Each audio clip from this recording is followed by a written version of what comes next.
Сәлем, сіздермен Ылжан. Бүгін біз өте дәмді печеньелер дайындайтын боламыз. Олар өте дәмді және өте оңай. Менімен бірге болыңыздар.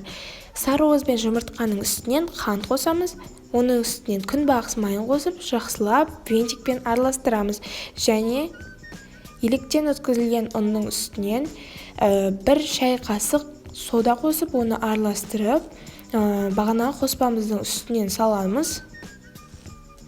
Басында венчикпен, артынша қолымызбен араластырып, жұмсақ тесто жасайтын боламыз. Тестомыз жұмсақ, нәзік слайм сияқты болуы керек. Және сол тестоны 4 бөлікке бөлеміз.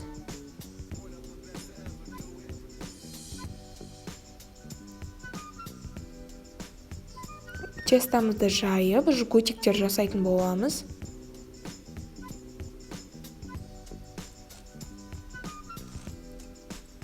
Видеодағыдай қылып жасап,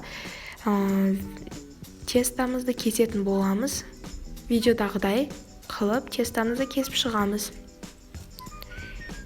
Енді табаға салып, духовкаға 15 минутқа жібереміз. Міне, біздің печеньелер пісті. Олар өте дәмді және ауызда ериді. Бізбен бірге болғандарыңызға рахмет. Міне, олар өте дәмді. Бұл печеньелер менің ініме өте қатты ұнайды.